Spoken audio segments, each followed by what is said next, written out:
लगातार दिल्ली में डेंगू का खतरा बना हुआ है और आपको हम बता दें इस वक्त हम मौजूद हैं दिल्ली के ही बाबू जगजीवन राम अस्पताल में। मैं आपको दिखाना चाहूँगा इसमें मौजूद हैं डेंगू के वार्ड में। यहाँ पर पेशेंट भी हैं और हमारे से बातचीत करने के लिए मौजूद हैं यहाँ पर इस हॉस्पिटल के HOD डॉक्टर संजय लाकड़ा जी।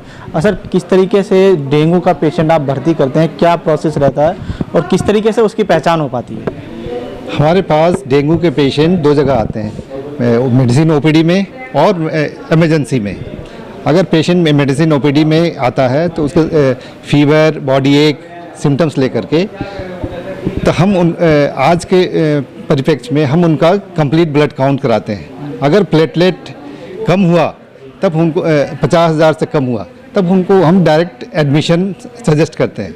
अगर उनको हम अगर 5 दिन के अंदर हुआ तो NS1 एंटीजन टेस्ट होता है, वो भी हमारे यहाँ उपलब्ध है, उसके लिए भेज देते हैं। अगर 50,000 से ऊपर प्लेटलेट काउंट है तो हम उनको दवाइयाँ दे करके कहते हैं कि आप घर पर ही अपना इलाज कीजिए और डेली आप आ करके एक बार प्लेटलेट काउंट करा करके दिखा लीजिए। अगर 50,000 से अगर पुनः नीचे की ओर अगर जाता है तो फिर उनको हम एडमिशन कर लेते हैं। लाकड़ा जी, किस तरीके के पेशेंट यहाँ पर आते हैं आपके पास? और ये भी देखा गया है कि हॉस्पिटल में कई लोग शिकायत भी करते हैं कि डॉक्टर ठीक नहीं, रवैया ठीक नहीं, या फिर सुविधाएं जो है पूरी तरीके से नहीं मिल पा रही। कि उन पेशेंट्स के लिए क्या कहेंगे आप? यहाँ पर डॉक्टर्स की संख्या लिमिटेड है और पेशेंट्स जो है अनलिमिटेड है, तो कुछ तो पेशेंट्स को भी ये समझना पड़ेगा कि भाई उनको सर्विस प्रोवाइड होते होते समय तो लगेगा ही।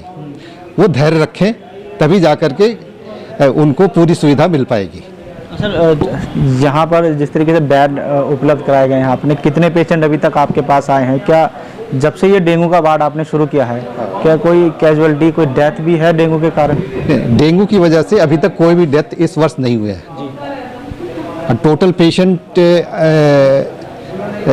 की संख्या अभी मुझे ज्ञात नहीं है, पर डेली 4 से 5 पेशेंट का एडमिशन हम जरूर करते हैं। हाँ।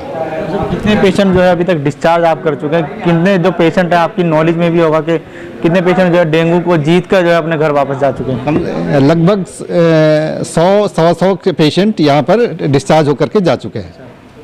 वो लोग जा चुके हैं। असल एक सवाल और आपसे, किस तरीके के जो है ट्रीटमेंट यहाँ पर रहता है जब पेशेंट जो को आप भर्ती करते हैं?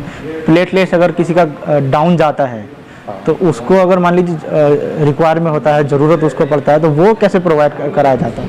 इसकी 2 व्यवस्था है।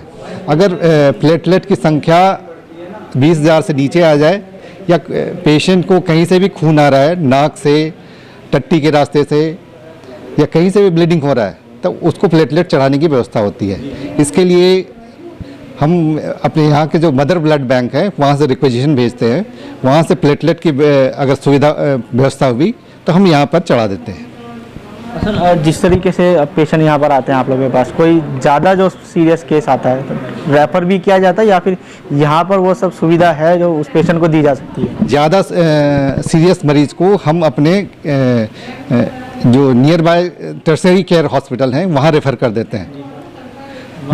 नियर बाय में हमारा बाबू अम्बेडकर हॉस्पिटल है या फिर LNJP अस्पताल है, वहाँ पर पेशेंट रेफ़र कर देते हैं। एक सवाल और आपसे आखिर, क्या जैसे जैसे दिन आगे बढ़ते जा रहे हैं, मौसम जो है डाउन होता जा रहा है, ठंड जो है बढ़ती जा रही है, क्या डेंगू भी इस तरीके से कम होता है या क्या रहता है? हाँ, डेंगू जब ठंड का मौसम ज़्यादा हो जाएगा तो डेंगू की समस्या धीरे धीरे अपने आप कम हो जाएगी।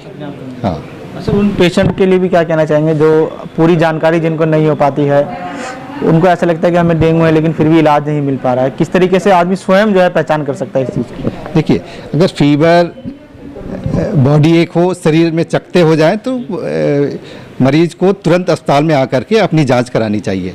इस अस्पताल में सरकार ने सारी व्यवस्था कर रखी है। हमारे साथ डॉक्टर संजय लाकड़ा जिन्होंने साफ तौर पर बताया कि सुविधा हमारे पास सारी है, लेकिन कहीं ना कहीं जो मरीज आता है, जो पेशेंट आता है या फिर जो उनके साथ जो लोग आते हैं, उनको भी धैर्य रखने की ज़रूरत है। आखिर यह लोग भी इंसान है और कोरोना में भी इन लोगों ने ही आपकी और हमारी दोनों की ही जान बचाई है। मैं कुलदीप कुमार, AA न्यूज़, दिल्ली। देखिए, बाबू जगजीवन राम में डेंगू से सारी सुविधा है और सुबह OPD लगती है, OPD के बाद इमरजेंसी भी लगती है। और मान लीजिए किसी की प्लेटलेट डाउन होती है 50,000 से नीचे तो उसे तुरंत एडमिट भी करा जाता है। क्या प्रक्रिया रहती है एडमिट करने की और किस तरीके से डॉक्टर्स जो है पहचान कर पाते हैं डेंगू के मरीज? देखिए, मान लीजिए पहले वो आते हैं, उसका फीवर चेक करा जाता है, उसकी प्लेटलेट टेस्ट होती है, टेस्ट आने के बाद उसकी रिपोर्ट आती है, रिपोर्ट आने के बाद उसे यहाँ पे देखते हैं कि उसकी प्लेटलेट 50 से डाउन है, तो उसे तुरंत एडमिट कर लिया जाता है। देखिए, दिल्ली सरकार के हॉस्पिटल में सारी फैसिलिटी है, यहाँ से दिक्कत लगती है तो अम्बेडकर हॉस्पिटल से प्लेटलेट मंगा के यहाँ चढ़ा दी जाती है। निगम और दिल्ली सरकार किस तरीके से डेंगू के खिलाफ लड़ रही है? देखिए, निगम तो कहीं ना कहीं डेंगू को बढ़ा रही है, हमारे पास दवाई नहीं है निगम के अंदर, बड़ी दिक्कतें हैं, पर मैं स्टैंडिंग का मेंबर होने के नाते यहाँ पे आए दिन फॉगिंग दवाइयाँ कराता रहता हूँ। हालांकि मेरे वार्ड में नहीं लगता, मेरे वार्ड के सामने लगता है, तो मेरी यही कोशिश रहती है कि हॉस्पिटल में जितना कम हम MCD द्वारा करा सकते हैं, दिल्ली सरकार द्वारा करा सकते हैं, वो हम समय समय पर कराते रहते हैं।